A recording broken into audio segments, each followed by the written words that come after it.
What if we became value investors of time? Now, for years, I have been quietly fascinated by value investors.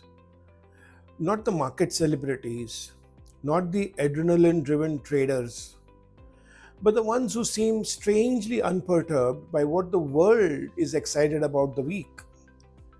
They read when others react, they buy when others are fearful, they hold when others get bored.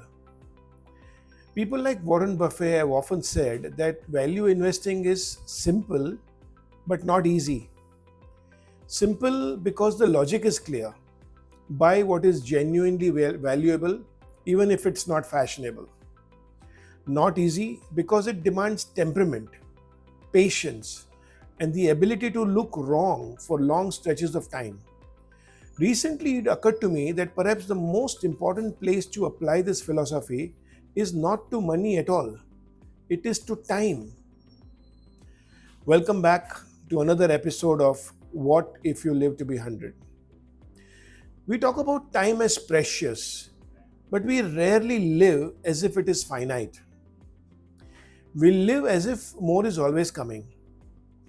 Another week, another year, another phase of life when we'll finally slow down, focus, repair, learn, pay attention. Most of us don't invest time. We spend it, we trade it, we leak it.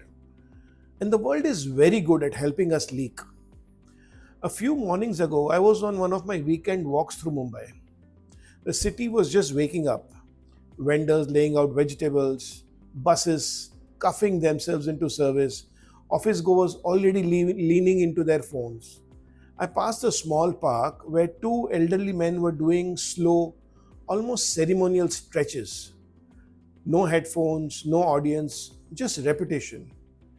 I must have seen them there a few times over the last year. Nothing about that scene would ever trend, but something about it stayed with me.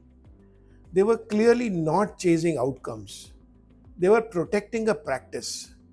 It struck me then, this is what long term investment looks like in human form.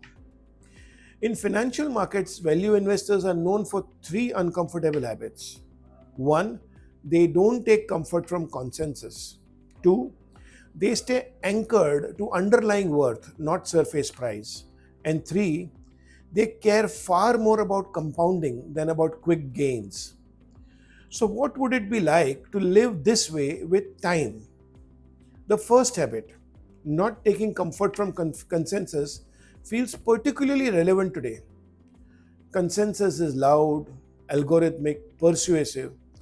It tells us what ambition should look like, what pace is normal, what success signals, what is worth our time.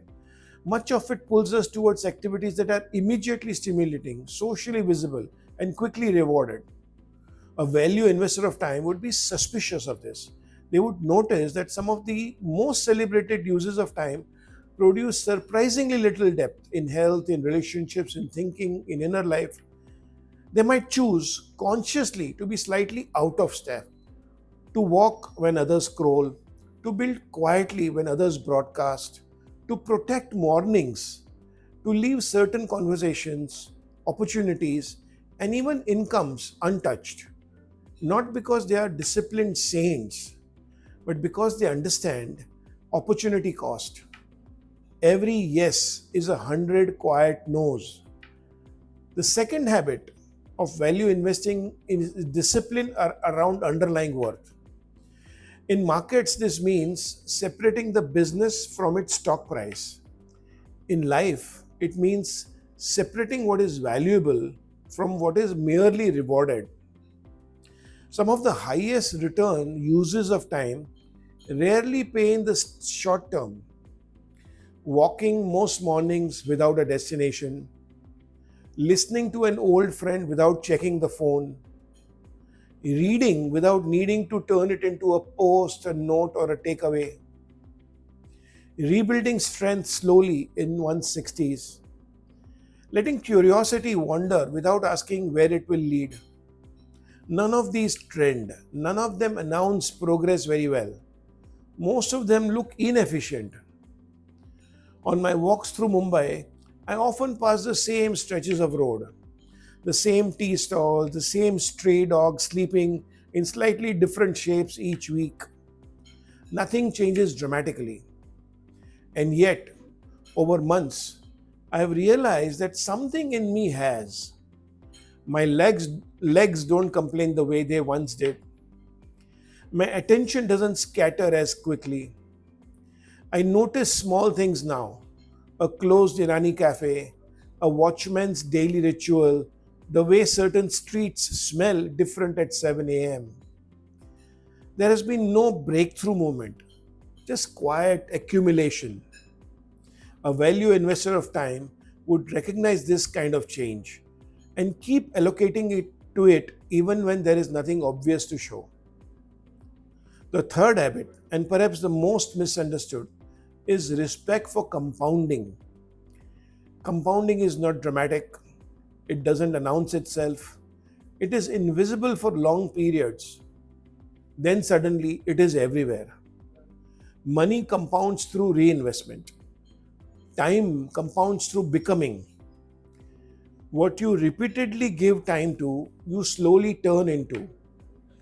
A person who gives time to walking becomes someone who can walk far. A person who gives time to reflection becomes someone who sees more.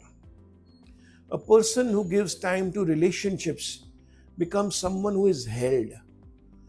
A person who gives time to outrage becomes someone who is always outraged. Time is not just being spent, it is shaping the person who will live the next decade. There is, however, one crucial difference between money and time. Money can be replenished, time cannot. No matter how successful, healthy, or careful we are all running down a non renewable balance, which makes time not just an asset, it makes it a diminishing one. This is where the idea of you only live once or YOLO is both true but dangerously shallow as well. Yes, you only live once, but that is precisely why what you repeatedly do with your time matters far more than what you occasionally splurge it on. Value investors don't avoid spending, they spend deliberately. Perhaps living fully works the same way. If this lens is valid, then value investing in time would require a few almost unfashionable choices, choosing fewer things and staying with them longer, giving up activities that are stimulating but not nourishing, being willing to look slow in a fast world and ordinary in a world addicted to exceptionality. It might even mean building a personal balance sheet of time. What am I long gone? What am I overexposed to? What have I been speculating in? What I have quietly underinvested in for years? Health, relationships, curiosity, craft, inner life, contributions? Not as ideals, but as allocations. When Buffett speaks about investing, he often says the hardest part is not finding good businesses, it is sitting still. Perhaps that is also the hardest part of living. Staying with a conversation instead of escaping into a screen. Walking in ways that let you inhabit your body, not just manage it. Reading without immediately converting it into something useful. Allowing phases of life, like rebuilding years, uncertain years, aging years, to unfold itself of constantly instead of constantly trying to optimize your way out of them. If we truly believed time was our primary asset, we might start treating our days less like expense accounts and more like long term portfolios. We might become more selective, less reactive, and far more patient with invisible returns. Not every day would look impressive, but over decades, a life might. Thank you for spending these minutes with me. I'll see you in the next episode of What If You Live to Be 100.